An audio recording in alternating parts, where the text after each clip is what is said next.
Welcome to the Powerslam Platter Show, where the action's fierce and the energy flows. With red velvet leading, we'll steal the... What's going on, everybody? It's been a month. It's been a month since the last Powerslam Platter. It's been a month already. Yes. Holy cow. Yeah, you engage. We're guests on the Time show. flies. Yeah. I know it. Time flies when you're having fun, and I every week I'm like, all right, we're gonna prep to do the Powerslam Platter, and then something comes up and it derails me. So, you know what? We're gonna have two Powerslam Platters this weekend. This one today, talking Singleton wrestling reset, and then Sunday I'm gonna recap this week in wrestling. It's a big week. There's a lot of stuff that's happened in the last week. A lot of stuff from last Friday to tomorrow. There's been a lot of stuff. A lot of stuff going on. I've been watching OVW, trying to catch up on that, and let me say the Dunderverse is hopping. So, I did a quick tally before we went live. There's 152 wrestlers in the Dynaverse now. Wow. It's been very cool. It started with zero. And then one, and then out. Yeah, man, that's a lot. 152. Every show, I get excited. I'm like, who's the next one in? And with shows like yours, they keep getting bigger and bigger. Yeah, they keep coming. Oh, that's exciting. Anyway, so welcome everybody to the Powerslam Platter. Red Velvet, Mr. H, the man, the owner, the promoter, the guy at Singleton Wrestling. How are we doing today? I very, very well.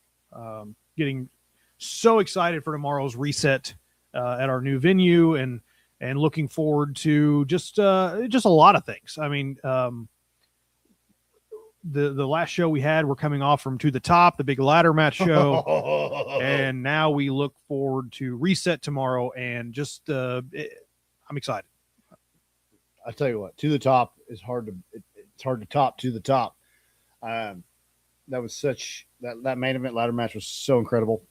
Two ladders getting broken. I know your head of security, Jordan Gage, was not there because he sucks anyway. Mm-hmm. But your backup head of security, Derek, was freaking out over the ladders because he had to climb those ladders afterwards. Well, and you know, those ladders, that's a big expense. You know, I didn't budget in.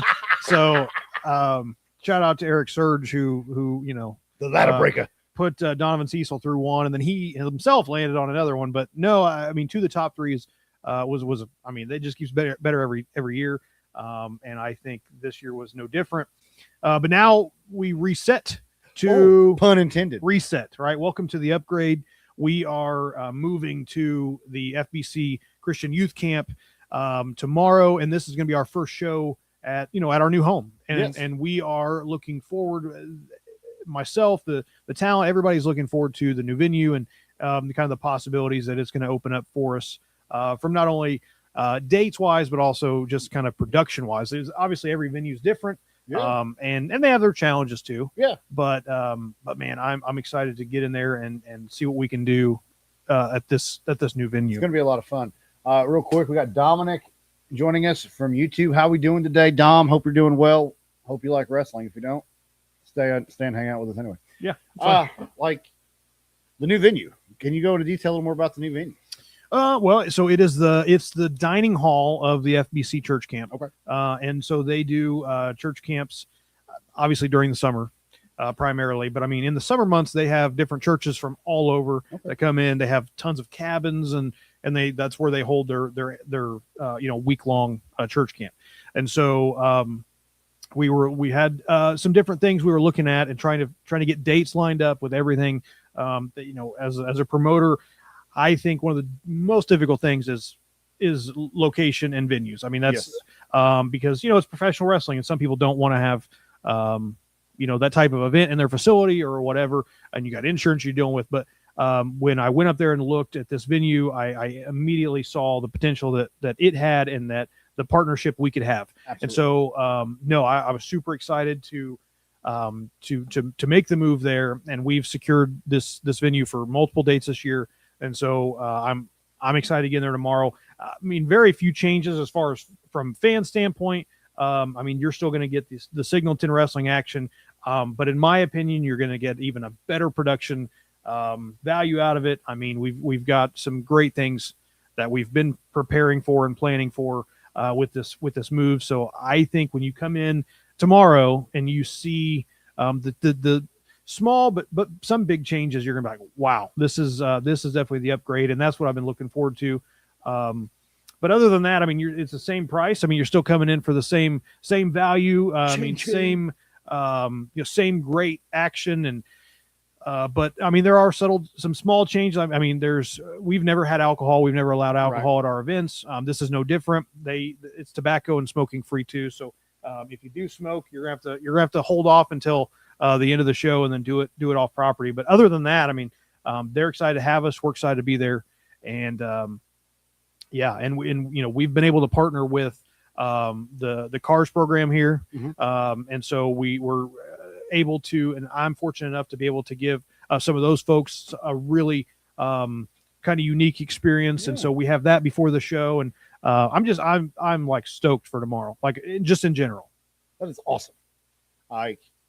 It's cool. A reset. I've kind of been doing a reset myself with this week anyway, so it feels like everything is resetting at one time. And it's very cool. That's annoying. That's you. That's me. Always making noise, being obnoxious. But I want to run down this card with you. Let's do it. We've got, let's see, looking at my graphics here, we have five big matches. We're going to start off the Power Slap boys, baby. We got the To The Top briefcase winner, Donovan Cecil, taking on Idris Wolf. Donovan Cecil is a force to be reckoned with ever since he's joined the BEA. Unfortunately, that was a bad idea, but he's been on a hot streak. Well, he hasn't lost. I mean, he lost. I mean, if you remember, if you're a diehard Singleton fan, you'll remember that he lost his opening match against Hijo de Appalachia for the Diner Pod Championship, if I can add that in. Absolutely, for the Diner Pod Championship, and Hijo beat Donovan Cecil. Yeah, you put a lot of monsters in Hijo's way. I said I've made some regrets over the time, and I probably need to reach out to Hijo and apologize to him also for some of the things I did or didn't do. But since joining because I brought in Donovan Cecil to join the BEA. I mean, that was on me, and I mean, he has just been on fire. Yeah. And Idris Wolf was also in the ladder match, and he almost got that. And so I thought, what better way to, because those are both, I mean, those guys are both in the heavyweight picture as far as Singleton wrestling goes. And so, that one I'm looking forward to. You've got Idris Wolf, who prior to the top, I mean, he won his qualifying match. He beat Luke Hartman at Pinnacle. So to qualify for the whole thing. So he's coming in on some big wins and just came up short in the ladder match. And then obviously Donovan Cecil won the ladder match. So that's going to be a fantastic match. It's going to be a great match. Looking forward to that. What's next? The rematch of the ages. Jake Bailey and JJ Frost. A little history between these two. I mean, back when JJ was a referee, he refereed the match. I believe it was Idris and Jake Bailey. And Jake Bailey got a little aggressive with the referee, and which resulted in JJ's debut at Pinnacle, the hottest debut in Singleton wrestling history, hands down. And JJ got the win. I think, was it with an assist from a ref? Allegedly. Well, I've heard Jake Bailey's been blowing up the hotline. He has been nonstop complaining, throwing a fit over his loss to JJ with the assistance of a cheating ref, is basically what he put it. And he attributes the fact that if he would have beat JJ Frost, then he would have been the one that was placed in the To The Top. He would have won the briefcase. He would be the next heavyweight champion. All the yada yada. But what if? Could exactly, and he's playing a lot of the fact that had he beat JJ Frost, that he would have been, this whole thing would be different. And but I will say that I watched the footage back. It did look like it was maybe a little bit of a fast count. And obviously referees, you've got to be impartial. I mean, I was very impartial when I was the special guest referee between Sam Knight and Logan Myers back. I mean, Sam Knight won, and I hated Sam, so you can't say that I wasn't impartial. Knocked out when you counted the 1, 2, 3. Well, but I was very impartial, as you're supposed to be when you're the refereeing a match. Okay. And I did feel that Tony, the referee, may have not even intentionally done it, but subconsciously, maybe got a little bit faster. He was like, So I did grant the rematch, and Jake Bailey just keeps going on and on about, well, yeah, but that doesn't replace my chances in the to the top, and I, blah blah blah. Just so Well, you've got to get through JJ Frost, and if the outcome is different here, tomorrow, then maybe we can address. But I mean, I've given you the rematch, Jake, and we'll see how you show up tomorrow against JJ. Jake Bailey, just win, baby, because all the belly aching and crying ain't carrying any weight with Mr. H. I can tell you that, brother. We got Holly. What's going on to Holly? Welcome to the Powerslam Platter. Next match. Oh, the heavyweight championship match. Brandon Beretta, Elijah Eros. I tell you what, Elijah Eros really put his nose in where it didn't belong back to the top. He got involved in the Beretta Cecil qualifying match. Mm-hmm. And then the second chance battle royal, which was very cool, by the way, they insert themselves again. I thought they were going to screw Adonis over because of the history there, but they ended up taking out Beretta and getting him eliminated, which forced Adonis into the main event to the top. Well, and I'm not so sure that they weren't trying to get, or Elijah for that matter. I'm not so sure that he wasn't trying to get Ashton out. Because you watch that match and he's out there, he's distracting kind of both of them. But then Brandon Beretta is the one that actually jumps down off the apron to kind of go after Elijah. And I don't know that was Elijah's plan. If it was or not, I don't know. But either way, they interfered and got Donovan Cecil to advance to the ladder match. Yeah. And I even said that the night there's been some shenanigans a little bit. And so I'm going to add this extra second chance. So that way, one more person can advance and kind of see maybe even this whole thing out. And then what do? They get involved again. Brandon Beretta is eliminated or eliminates himself, I guess.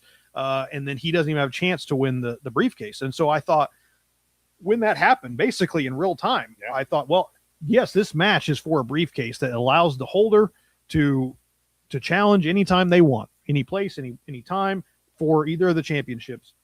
However, I still make, the decisions on who wrestles who. Absolutely. And Elijah's under contract. So either way, he has to face who I decide. And then whoever the briefcase holder is gets a, challenge anytime they want. But I thought, man, Brandon Beretta got the biggest kind of screwing of the night, if you will.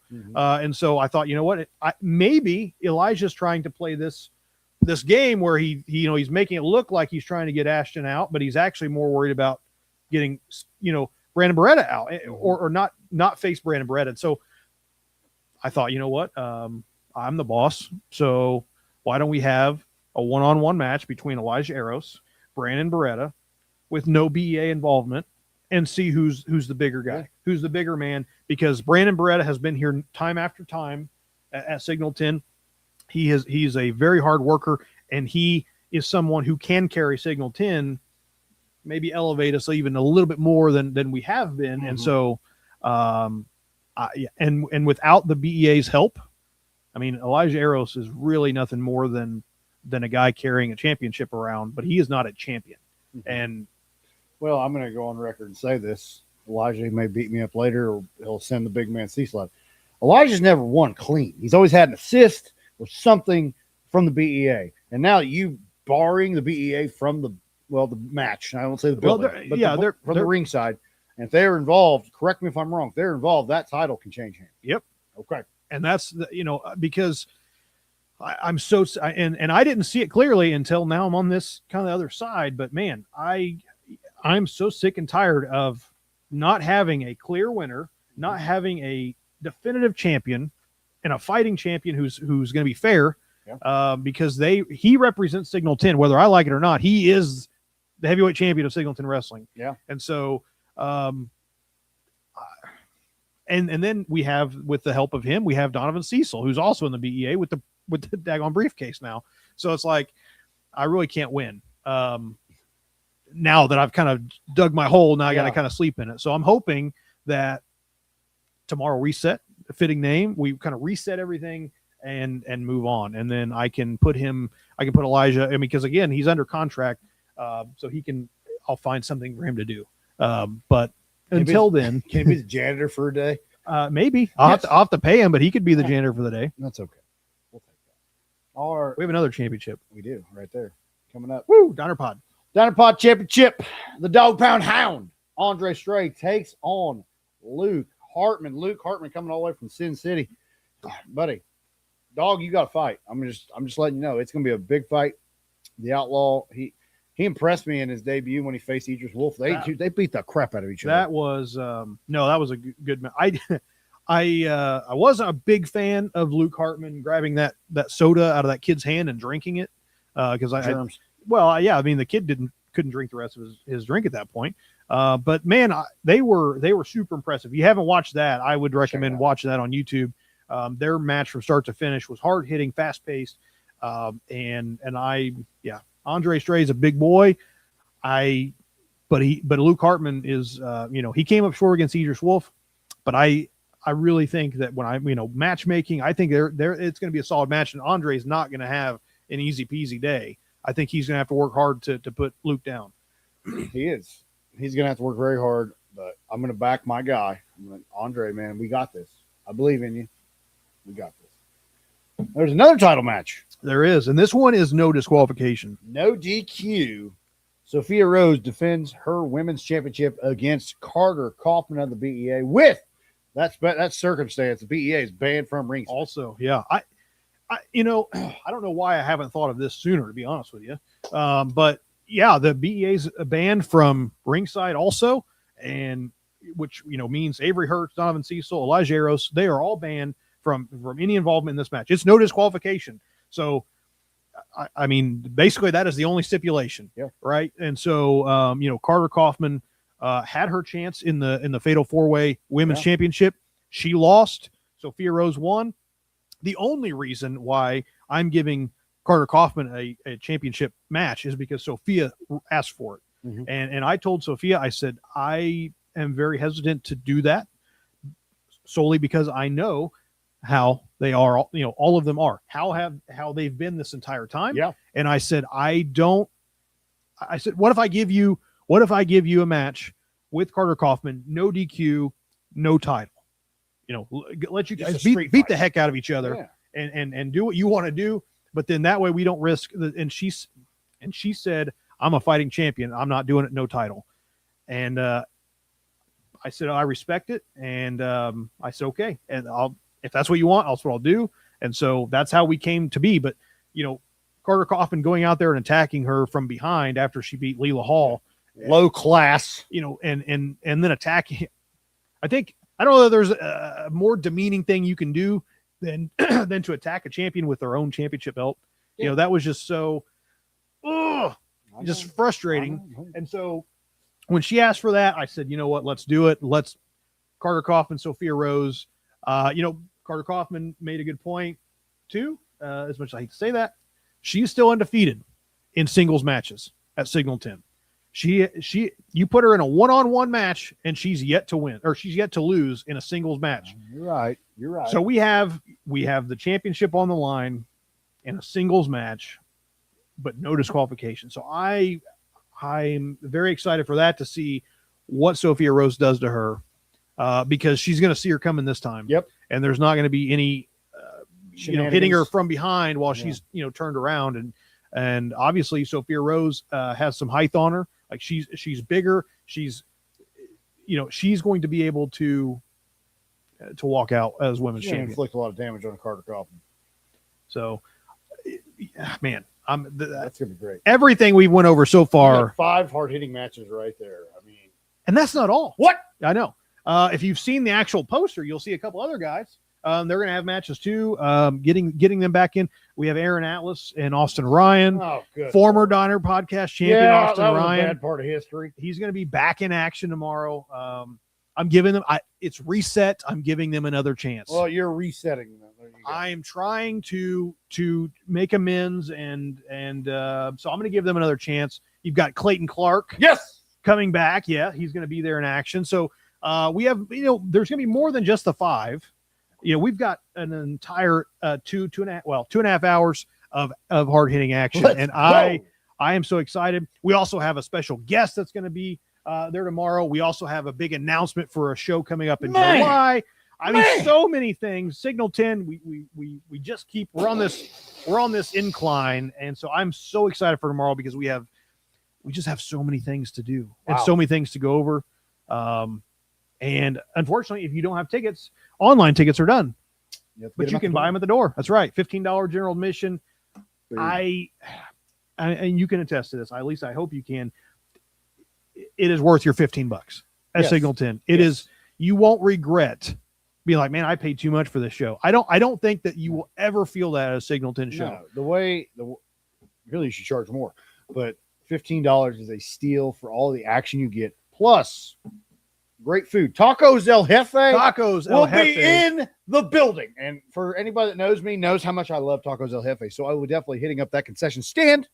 Be sure to hit them So up. come hungry. I'll come Also, hungry yes. because they got the burrito El Jefe. They're going to have it there. I don't know for sure, but I just know they will. But like I said, $15 gets you in the door, and you get to go to their merch tables. You get to buy merch from them, interact with them, take pictures, autographs. That's well worth the price of admission. Mhm. These are stars of tomorrow, and take advantage of it now. So if you have plans tomorrow, cancel them and get to the FBC Youth Campground. Yep. Okay, I'd make sure I didn't butcher that one. Get there. Doors open at what time? 5:30. Doors open at 5:30. Bell starts 6:30. So, And he is on time. yeah. I mean, if you're there at 6:34, you've probably missed 4 minutes of action. Yeah. That's just that's how we roll. We stick to our times. We do. We do stick to our times. But no, I mean, that's it. I mean, that's in a nutshell. I am every show. I'm excited. I'm eager to get to the show. I'm excited for the fans and the talent and myself. I mean, I'm excited for every show. Yeah. But man, this one's different a little bit for me, just because of all the changes and the upgrades that we have, and I'm looking forward to just seeing the atmosphere and hearing it. I mean, this building's a little bit different than the fairgrounds. It's a little bit shorter this direction, and the ceiling. I mean, the acoustics in there is totally different than the fairgrounds. So I mean, the energy in there, the crowd, you're just It's gonna be rocking and it's rolling. going to be so much more immersive Yes. than the fairgrounds was. And so just all these little things, I'm super stoked. Let's go. Tomorrow night, doors open at 5:30. Bell Mhm. time at 6:30. Signalton Wrestling reset. Welcome to the upgrade. Welcome to the upgrade. That's the sub tagline. Yeah. Okay. We got one comment left. Parker Davis coming in. The Bud Light Brothers. Good luck at the show Saturday. Thank you. Thank you. Good luck to you in your battle against Ace Perry at New Wave Pros. So thank you. We're out of here. Closing remarks. Just be there tomorrow or be square tomorrow. That's right. That's all I got. We're out of here. We'll see you later. We'll see you tomorrow. We'll see you tomorrow at Singleton Wrestling Reset. Keep pushing.